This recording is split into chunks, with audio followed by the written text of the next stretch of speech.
Hi everyone, this is Anam. Welcome to PhD jobs and admission. आज के इस video में हम एनटीए पीएचडी एंट्रेंस टेस्ट के लिए मोस्ट एक्सपेक्टेड एमसीक्यूज देखने जा रहे हैं रिसर्च मेथोडोलॉजी पर।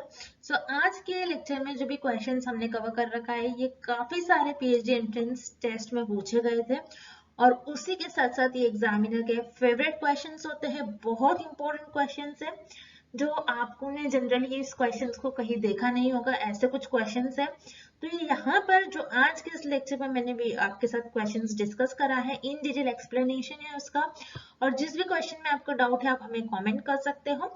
और उसी के साथ साथ जैसे कि आप सभी को पता है आपके एनटीए ने आपके पीएचडी एंट्रेंस एग्जामिनेशन की डेट्स को रिलीज कर दी है, जो कि है आपकी 26 to 31 ऑफ नवंबर अक्टूबर के बीच में आपका एग्जामिनेशन कंडक्ट करवाया जा रहा है। तो आपके पास अब से बहुत कम डेज रिमेनिंग है।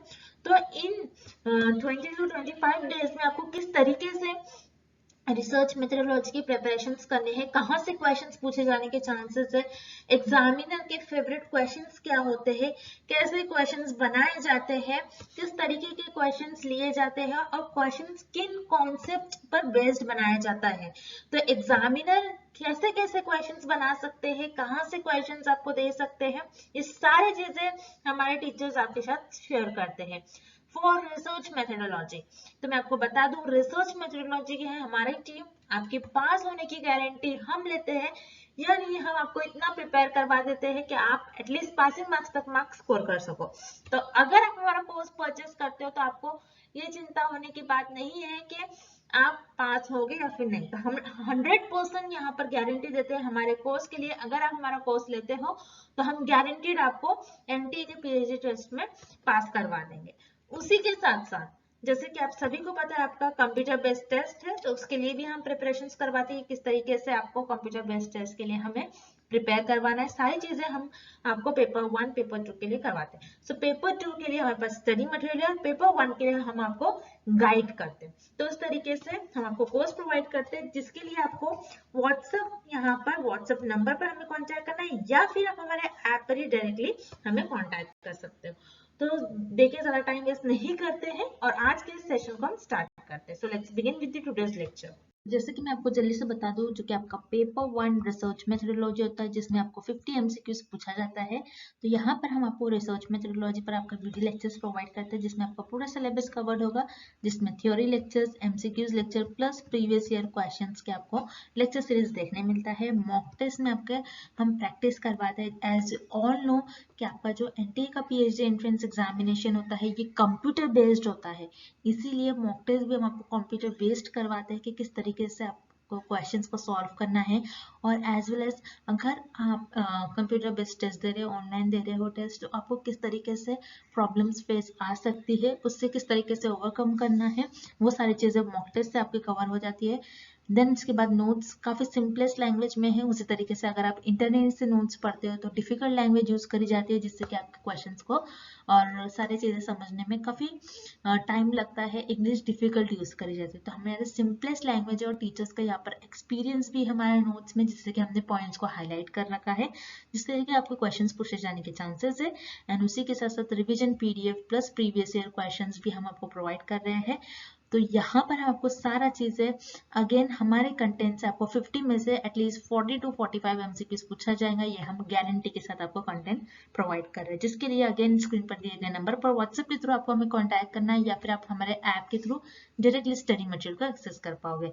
तो जल्द से जल्द आपको लेना है। आपको जैसे कि सभी को पता है एग्जाम डेट आ चुकी है जो कि है 26 to 31 ऑफ अक्टूबर। तो बहुत कम टाइम है, 1 मंथ ही है। अगर आप इतना भी 1 मंथ में अगर आप स्टडी करते हो इजीली आपका पीएचडी एंट्रेंस टेस्ट एनटीए का क्लियर हो जाएगा।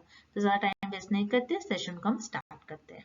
जैसे कि आप स्क्रीन पर देख सकते हो पेपर 2 का भी हम आपको स्टडी मटेरियल प्रोवाइड करते हैं जिसमें आपको full syllabus notes, MCQs plus previous year questions भी देखने मिलेंगे। इन सारे सब्जेक्ट्स पर हम आपको स्टडी मटेरियल प्रोवाइड कर रहे हैं। अगर इन सारे सब्जेक्ट्स के अलावा भी आपको कोई और सब्जेक्ट का स्टडी मटेरियल चाहिए तो आप मुझे कॉमेंट कर बता सकते हो। उस पेपर 2 के लिए भी आपको दिए गए स्क्रीन पर जो नंबर नजर आ रहा है इस पर व्हाट्सएप के थ्रू आपको हमें कॉन्टैक्ट करना है। So that's it. हम आज के सेशन को हम स्टार्ट करते हैं। पहला प्रश्न, निम्नलिखित में से कौन सा साहित्यिक चोरी नहीं माना जाता? Out of the following which is not considered to be plagiarism? इस प्रश्न में हमें ये पता लगाना है और ये फाइंड आउट करना है कि हमें दिए गए विकल्पों में से कौन सा एक ऐसा विकल्प है जिसको आप शोध में चोरी नहीं मानोगे, आप आपके अनुसंधान में उसको चोरी नहीं मानोगे। मतलब दिए गए ऑप्शंस में से कौन सा एक ऐसा ऑप्शन है जिसको आप आपकी रिसर्च में प्लेजियरिज्म कंसिडर नहीं करोगे। प्लेजियरिज्म का मतलब ही होता है कि चोरी करना। रिसर्च में चोरी का मतलब क्या होता है कि किसी और के काम को, किसी और के वर्क को अपना बताने को हम कहते हैं प्लेजियरिज्म। अब हमें कुछ ऑप्शंस दिए गए हैं, हमें कुछ विकल्प दिए गए हैं। एक एक कर हम सारे विकल्पों को देख लेते हैं और देखते हैं कि कौन सा हमें इस प्रश्न का सही उत्तर मिलेगा। सो पहले हम ऑप्शन ए देखते हैं। ऑप्शन ए, अपने पेपर में लेखक के कार्य के चार्ट के पुनः प्रस्तुत करना, मतलब reproducing in your paper a chart content in the author's work. आपने क्या करा, किसी ऑथर का वर्क है, उसको एक पेपर, एक चार्ट है, उसको आपने क्या करा, फिर से रिप्रोड्यूस करा।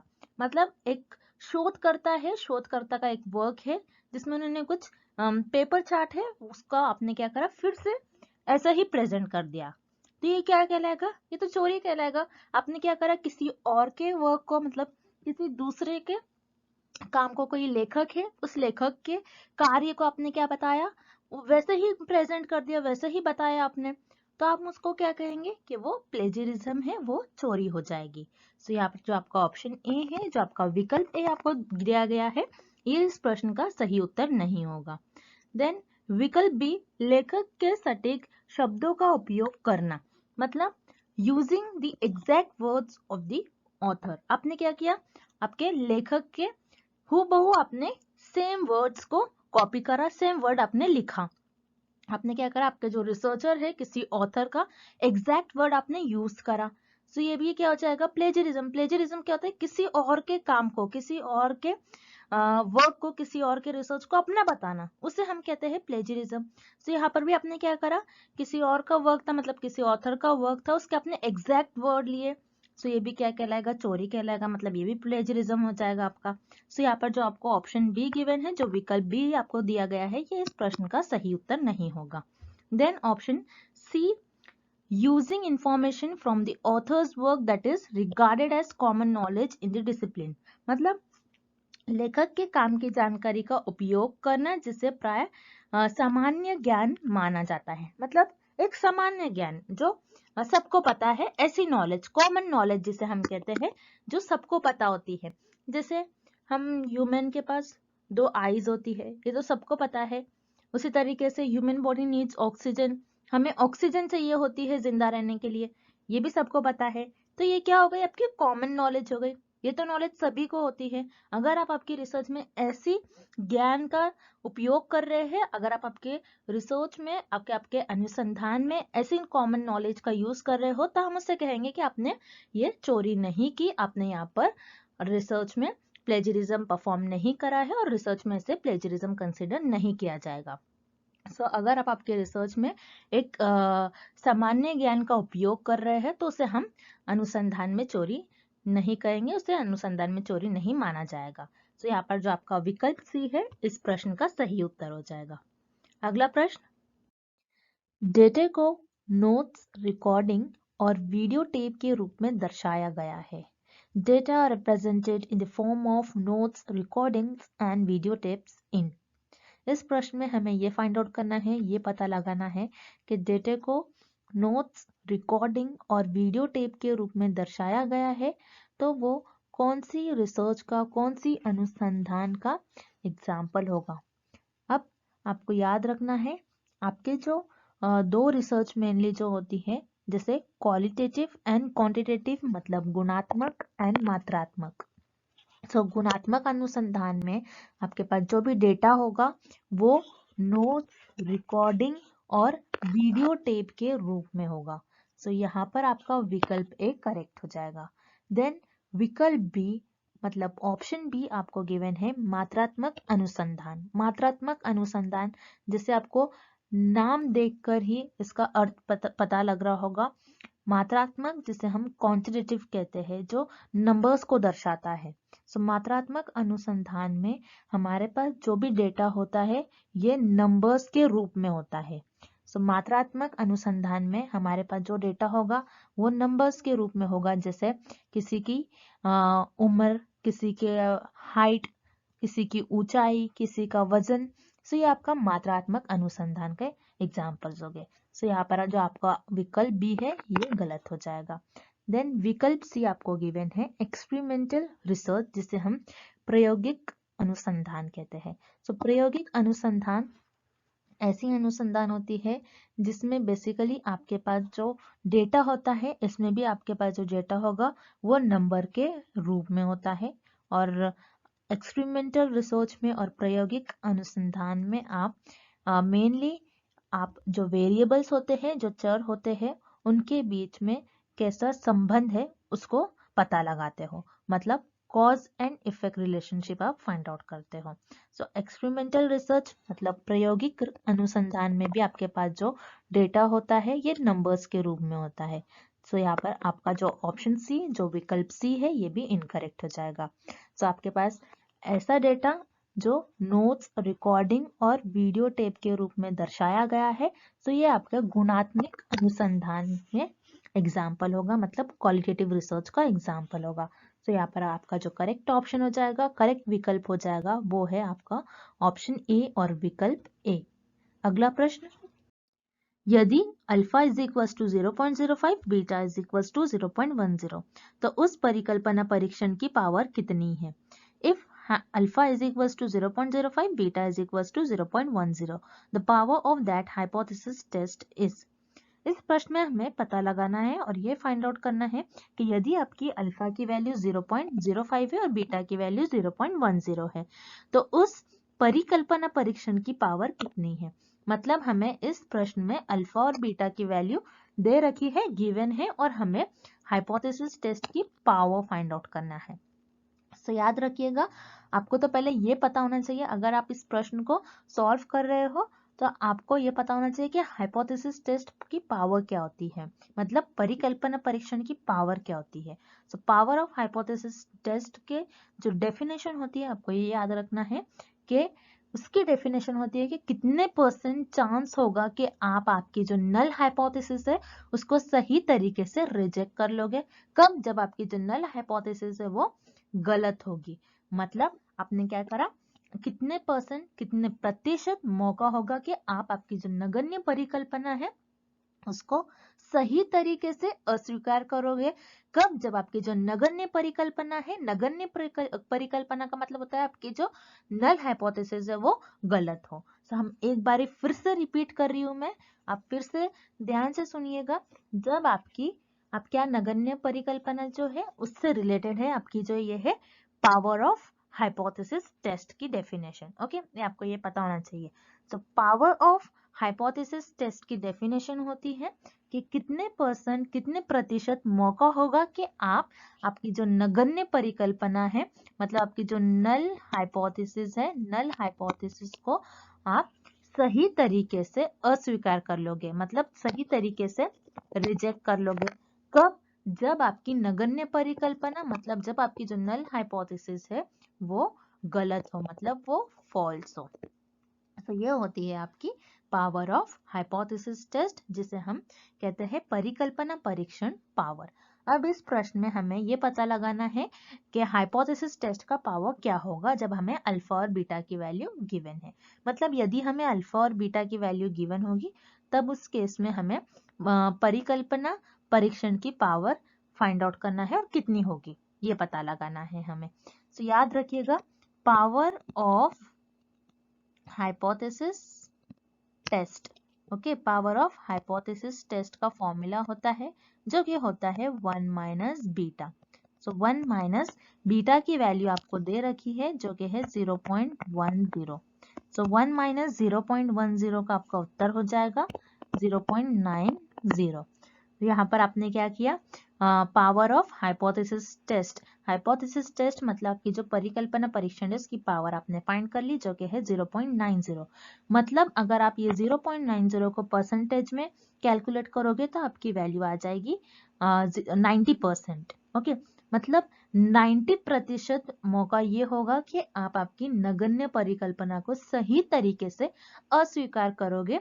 कब? जब आपकी जो नल हाइपोथेसिस है, मतलब आपकी जो नगण्य परिकल्पना है, वो गलत होगी। तो यहाँ पर आपके जो नल हाइपोथेसिस है ये फॉल्स है और आपने उसको क्या कर लिया, 90% सही तरीके से आपने उसको, आपकी नल हाइपोथेसिस को रिजेक्ट कर लिया। सो ये होती है आपकी हाइपोथेसिस टेस्ट की पावर, जिसे हम कहते हैं परिकल्पना परीक्षण की पावर। परिकल्पना परीक्षण की पावर जो होगी, इस प्रश्न में आपकी जो अल्फा और बीटा की वैल्यू दे रखी थी, तो याद रखिएगा, आपको बस कंफ्यूज करने के लिए अल्फा की वैल्यू दे रखी थी, क्योंकि पावर ऑफ हाइपोथेसिस टेस्ट का फॉर्मूला होता है सिर्फ 1 माइनस बीटा, यहाँ पर अल्फा की कोई बात ही नहीं हो रही है। तो याद रखिएगा, पावर ऑफ हाइपोथेसिस टेस्ट का फॉर्मूला होता है 1 माइनस बीटा। तो 1 माइनस बीटा करोगे तो आपको जो उत्तर आ जाएगा वो आ जाएगा 0.90। सो 90% मौका होगा कि आप आपकी नगण्य परिकल्पना को अस्वीकार कर लोगे सही तरीके से, जब आपकी नगण्य परिकल्पना गलत होगी। तो यहाँ पर इस प्रश्न का सही उत्तर हो जाएगा आपका 0.90। अगला प्रश्न, schedule in research is defined as, अनुसंधान में अनुसूची की परिभाषित किया गया है। इस क्वेश्चन में हमें ये पता लगाना है, ये फाइंड आउट करना है कि रिसर्च में स्केड्यूल की डेफिनेशन क्या होती है। मतलब आपकी जो अनुसंधान है, आपकी जो शोध है, शोध में अनुसूची की परिभाषा क्या होती है, हमें इस क्वेश्चन में पता लगाना है। तो आपको पता होना चाहिए स्केड्यूल ये होता क्या है। पहले तो स्केड्यूल क्या होता है, आपके इंटरव्यू की तरह ही होता है। जैसे हम क्वालिटेटिव रिसर्च में इंटरव्यूज रिसर्चर कंडक्ट करवाते हैं, एक्सपर्ट से उनके ओपिनियन लेते हैं और उसके बेसिस पे उनको जो भी इंफॉर्मेशन मिलते हैं वो सारी इंफॉर्मेशन रिकॉर्ड करते हैं थ्रू इंटरव्यूज।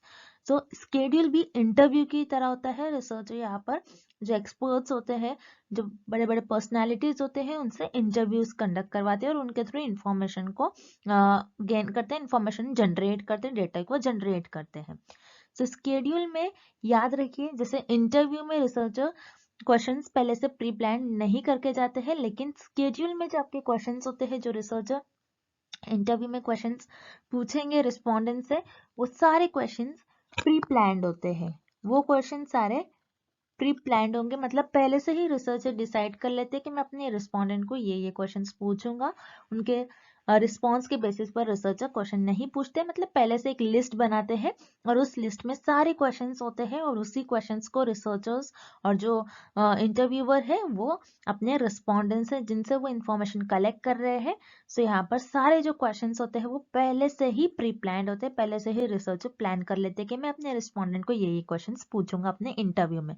सो उसे कहते हैं हम स्केड्यूल। लेकिन याद रखिएगा, इंटरव्यू में जो क्वेश्चंस होते हैं वो प्री प्लान नहीं होते, पहले से रिसर्चर डिसाइड नहीं करते, बल्कि रिसर्चर और रिस्पोंडेंट का जो रिस्पॉन्स आता है उन्हीं की बेसिस पर आगे क्वेश्चंस पूछते हैं। वहां पर रिसर्चर के इंटरव्यू में रिसर्चर के जो क्वेश्चंस होते हैं वो रिसर्चर डिसाइड नहीं करते, लेकिन स्केड्यूल में रिसर्चर पहले से ही क्वेश्चंस को डिसाइड कर लेते हैं, वो अपने रिस्पोंडेंट से कौन कौन से क्वेश्चंस पूछने वाले हैं।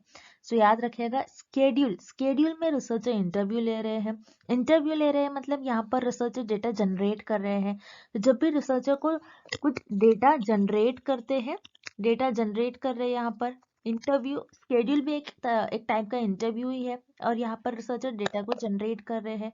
डेटा जनरेट कर रहे हैं, इसका मतलब यहाँ पर रिसर्चर को जो भी डेटा मिल रहा है वो प्राइमरी डेटा मिल रहा है। तो याद रखिएगा, स्केड्यूल में जो भी डेटा मिलेगा आपको वो प्राइमरी डेटा होगा। तो इस क्वेश्चन का आपका राइट आंसर हो जाएगा device for the collection of primary data containing questions. मतलब प्राइमरी डेटा मिलेगा, जो भी रिसर्चर क्वेश्चंस पूछेंगे अपने रिस्पोंडेंट से, उनको जो भी डेटा मिलेगा वो प्राइमरी डेटा होगा, मतलब यहाँ पर रिसर्चर को न्यू डेटा मिल रहा है। तो यहाँ पर जो आपका ऑप्शन सी है, इस क्वेश्चन का जो विकल्प सी है ये आपका करेक्ट आंसर हो जाएगा, इस प्रश्न का सही उत्तर हो जाएगा। अब जो रिमेनिंग ऑप्शन है जो इनकरेक्ट है उन्हें भी हम एक बार देख लेते हैं। Option A, time period for the study, नहीं, स्केड्यूल टाइम पीरियड नहीं होता है, बिकॉज ये एक इंटरव्यू होता है, उसे हम आपके स्टडी का मतलब आपके अध्ययन का समय भी नहीं कहेंगे। सो यहाँ पर जो आपका विकल्प है ऑप्शन ए, इस क्वेश्चन का रॉन्ग आंसर हो जाएगा। उसी तरीके से option B, time period for data collection का टाइम पीरियड नहीं होता है, मतलब आप कुछ इंफॉर्मेशन कलेक्ट कर रहे हो, डेटा कलेक्ट कर रहे हो, उसका कोई टाइम पीरियड नहीं होता है। आंकड़े संग्रह के लिए समयावधि, ये भी नहीं होता है आपका स्केड्यूल, मतलब अनुसूची, ये भी नहीं होती है, ये भी आपका ऑप्शन बी यहाँ पर रॉन्ग हो जाएगा। उसी तरीके से option D, device for the collection of secondary data containing questions, नहीं, आप स्केड्यूल से आपको जो भी रिस्पॉन्स मिलेगा, आप जो भी क्वेश्चंस पूछ रहे हो आपके रिस्पोंडेंट से, आपको जो भी उस टाइम पर डेटा मिलेगा वो प्राइमरी होगा, सेकेंडरी नहीं होगा। सो यहाँ पर जो आपका ऑप्शन डी है इस क्वेश्चन का रॉन्ग ऑप्शन हो जाएगा, और इस क्वेश्चन का आपका राइट आंसर हो जाएगा option C, device for the collection of primary data containing questions. Next, मानक त्रुटि क्या है? What is standard error? तो इस प्रश्न में पूछा गया कि मानक त्रुटि क्या होती है, इसकी हमें परिभाषा बतानी है। सो मानक त्रुटि यानी स्टैंडर्ड एरर क्या होता है, आपको ये पता होना चाहिए। स्टैंडर्ड एरर क्या होता है? मान लीजिए आपने पॉपुलेशन लिया, पॉपुलेशन में से कुछ लोगों को लिया जो आपका सैंपल बन गया। अब इस सैंपल पर आप क्या करते हो? आपकी रिसर्च परफॉर्म करते हो इस सैंपल पर, और इस नमूनों पर आप आपकी शोध परफॉर्म करते हो। अब शोध परफॉर्म करने के बाद आपके पास जो आपको डेटा मिल रहा है, जो भी आपको इंफॉर्मेशन मिलेगी, तो मान लीजिए आपने एक सैंपल ले लिया, पॉपुलेशन में से कुछ लोगों को ले लिया, अपने नमूनों को चुन लिया आपने। अब यहाँ पर जो आपने नमूनों को चुन लिया उन पर आप स्टडी परफॉर्म कर रहे हो। आप देख रहे हो कि नमूनों में से यानी सैंपल्स जो है उनकी हाइट क्या है। आपको देखना है इस पर्टिकुलर एरिया में ज्यादातर लोगों की हाइट क्या होती है। सो आपने क्या करा, आपने इंफॉर्मेशन ले लिया, आपने हर एक मेंबर के सैंपल में से हर एक मेंबर की हाइट को नाप लिया, उनके कद को आपने नाप लिया। अब नापने के बाद आप क्या करोगे, आपको जो भी इंफॉर्मेशन मिलता है आप उसे एक डिस्ट्रीब्यूशन में सबमिट करते हो, एक डिस्ट्रीब्यूशन में उसे आप शिफ्ट करते हो। किस तरीके से करोगे? तो यहाँ पर आप आपके वैल्यूज पुट करोगे और देखोगे कि कितने लोग बताओगे, और वाई एक्सिस पे आप डिस्ट्रीब्यूशन बनाओगे कि लोगों की हाइट कुछ इस तरीके से है, मान लीजिए। अब ये हो गया मेरा डिस्ट्रीब्यूशन। अब मिडिल वैल्यू मीन हो सकता है, ओके, क्योंकि ये हमारा इक्वल डिस्ट्रीब्यूशन लग रहा है। सो यहाँ पर मीन और मीडियन मोड सब एक ही जगह होते हैं बेसिकली। अब यहाँ पर मुझे ये देखना है कि मीन से कितने वैल्यूज मेरे डिस्ट्रीब्यूटेड है, कितना मेरा डेटा जो है फैला हुआ है। जितना ज्यादा मेरा डेटा फैला होगा उतना ज्यादा एरर होने के चांसेस होते हैं। सो जैसा यहाँ पर आप देख रहे हो कितना डेटा फैला हुआ है मीन से। ये मान लीजिए यहाँ पर मीन है मेरा, मीन से मैं ये देखूंगी कि मेरा डेटा, मेरा जो इंफॉर्मेशन है कितना फैला हुआ है। मान लीजिए यहाँ पर बहुत सारे लोग हैं जिनकी हाइट इस रीजन में लाई कर रही है, बहुत सारे लोग हैं जिनकी हाइट इस रीजन में लाई कर रही है। सो ये मीन से उतना दूर चले जाते हैं, इसे हम कहते हैं standard deviation. So standard deviation क्या बताता है बेसिकली कि आपका डेटा किस तरीके से स्प्रेड आउट है। और स्टैंडर्ड डिविएशन जो होता है, सैंपल का जो स्टैंडर्ड डिविएशन होता है उसी को हम कहते हैं स्टैंडर्ड एरर। ज्यादा कंफ्यूज नहीं होना है आपको। आपने क्या करा, सैंपल से कुछ इंफॉर्मेशन ले ली, डेटा कलेक्ट कर लिया, उसको आपने कुछ ग्राफ में इस तरीके से स्प्रेड आउट कर ली। अब जैसे मान लीजिए मैंने यहाँ पर मीन ड्रॉ कर लिया, मेरा मीन यहाँ पर आ रहा है, ज्यादातर लोगों की हाइट यहाँ पर आ रही है। अब मैं क्या देखूंगी कि मेरा डेटा किस तरीके से, कितना स्प्रेड आउट है, कितना फैला हुआ है। तो जितना फैला हुआ रहता है डेटा उसे हम कहते हैं स्टैंडर्ड डिविएशन। ये ये सैंपल का आपका स्टैंडर्ड डिविएशन है, और जो आपके सैंपल का स्टैंडर्ड डिविएशन होता है वही होता है आपका स्टैंडर्ड एरर। आपको ये पता होना चाहिए। तो इस प्रश्न का आपका विकल्प ए सही उत्तर हो जाएगा। उसी तरीके से हम जो रिमेनिंग ऑप्शंस दिए गए हैं उन्हें भी हम एक एक बारी देख लेते हैं, आपको पता चल जाए कि और कौन से एरर्स भी होते हैं। जैसे यहाँ पर विकल्प बी आपको दिया है model error, value of the standard range of a statistic. आंकड़े भी मानक श्रेणी का मॉडल त्रुटि नाम। तो मॉडल एरर क्या होता है, मतलब मॉडल त्रुटि क्या होती है, आपको ये पता होना चाहिए। मॉडल एरर किस नेम से आया है? मॉडल को हम मोड भी कहते हैं। अब मोड क्या होता है? मोड आपके डेटा में ऐसी वैल्यू जो सबसे ज्यादा बार रिपीट हो रही है। मान लीजिए आपको कुछ डेटा मिल गया, ओके, उसमें आपके डेटा में 50 वैल्यू बार बार रिपीट हो रही है, तो ये क्या हो गया आपके डेटा के मोड। अब मोड में भी कुछ एरर्स होने के चांसेस होते हैं, जो आपके डेटा में ज्यादा बार रिपीट हो रही है वैल्यू, तो उसके रेंज में कुछ एरर हो रहा है, तो उसे हम कहते हैं मॉडल एरर। तो यहाँ पर हमें रेंज से रिलेटेड कुछ नहीं दिया गया है, मतलब मोड ऐसे ज्यादा वैल्यूज नहीं पूछी गई कि आपके डेटा में जो सबसे ज्यादा बार रिपीट हो रही है। तो यहाँ पर आपका विकल्प भी गलत हो जाएगा। उसी तरीके से विकल्प C, error in the calculation of standard deviation of a statistic, यानी आंकड़े के मानक विचलन की गणना में त्रुटि। आपने क्या करा, स्टैंडर्ड डिविएशन से आपको जो भी इंफॉर्मेशन मिल रही है, स्टैंडर्ड डिविएशन मतलब आपने कुछ इस तरीके से आपका डेटा स्प्रेड आउट कर लिया, उससे आप क्या कर रहे हो, उसकी वैल्यू को कैलकुलेट कर रहे हो और उससे आपको कुछ एरर हो गया है, तो उसे हम क्या कहेंगे, errors in calculation of standard deviation. तो हमें स्टैंडर्ड डिविएशन के कैलकुलेशन से रिलेटेड कुछ प्रश्न नहीं दिया गया है, यहाँ पर आपका विकल्प सी गलत हो जाएगा। उसी तरीके से विकल्प बी, standardise statistic to minimise error. Standardise statistic क्या होता है, आपके पास एक स्केल होती है, उसी स्केल में आप सारे एक पर्टिकुलर एक स्केल होती है जिसमें आप सारे वैल्यूज को फिट करने की कोशिश करते हो, उसे हम कहते हैं स्टैंडर्डाइज स्केल। अब स्केल होती है, सॉरी स्टैंडर्डाइज स्टैटिस्टिक, तो स्केल होती है जिसमें आप सारे वैल्यूज को फिक्स करने की कोशिश करते हो, उसको स्टैंडर्डाइज करने की कोशिश करते हो ताकि एरर आपका मिनिमम हो। सो इसे हम कहते हैं minimise standardised statistic to minimise error. So यहाँ पर हमें इससे भी रिलेटेड कुछ प्रश्न नहीं पूछा गया है, यहाँ पर आपका विकल्प डी गलत उत्तर हो जाएगा और इस प्रश्न का आपका सही उत्तर हो जाएगा विकल्प ए।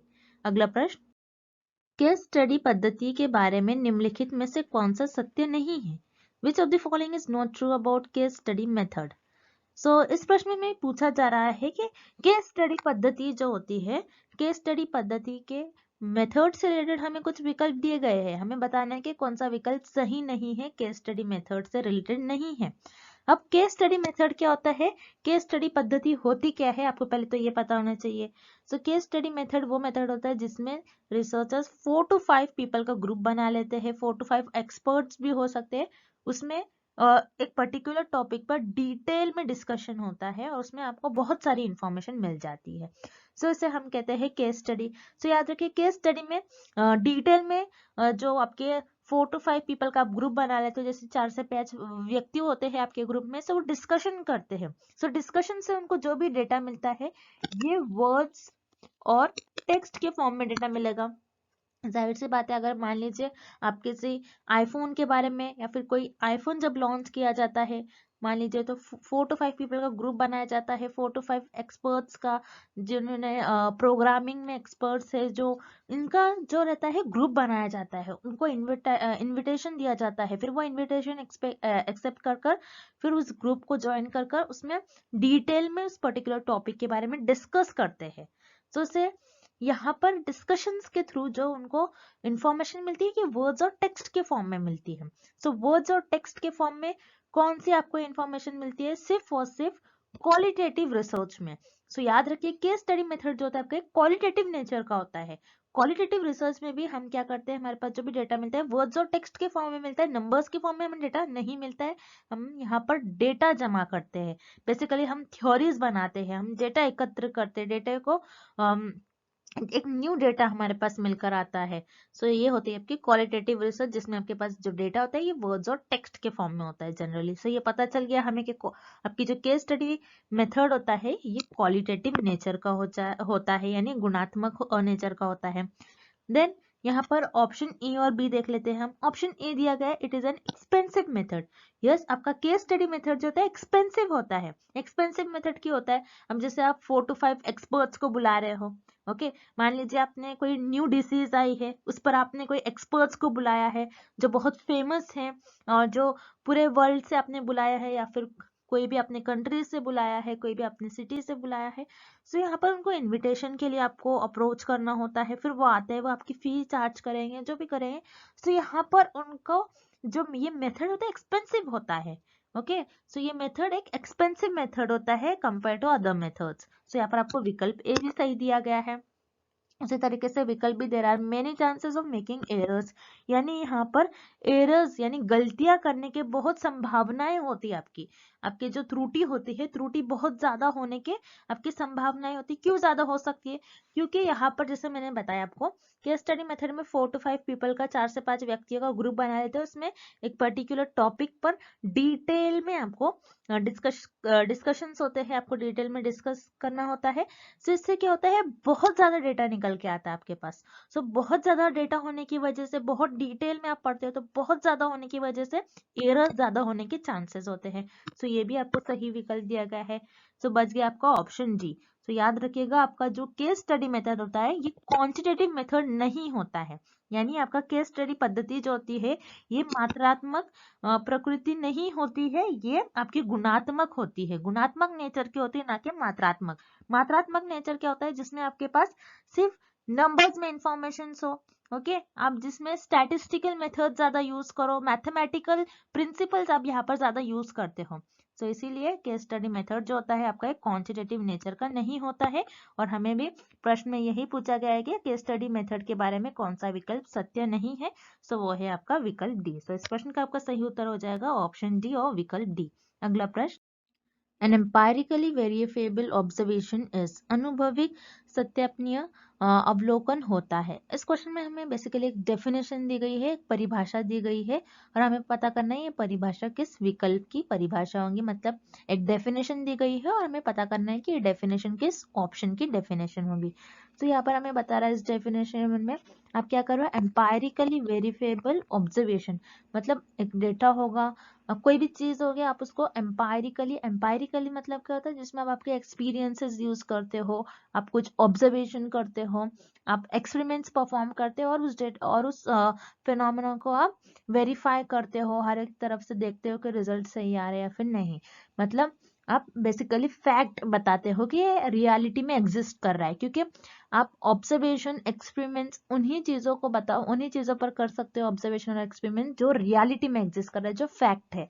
तो ये जो हमें डेफिनेशन दी गई है ये फैक्ट की डेफिनेशन दी गई है इस प्रश्न में, और इस क्वेश्चन में तथ्य की डेफिनेशन दी गई है। फैक्ट मतलब जो रियलिटी में एग्जिस्ट कर रहा है, जो सचमुच में हो, जिसे हम इमेजिन नहीं कर सकते, जो रियलिटी में एग्जिस्ट कर रहा है, जिस पर आप एक्सपेरिमेंट्स परफॉर्म करते हो, जिसको आप ऑब्जर्व करते हो, उसको वेरीफाई करते हो, जो रियलिटी में एग्जिस्ट कर रही है, उसे हम कहते हैं फैक्ट।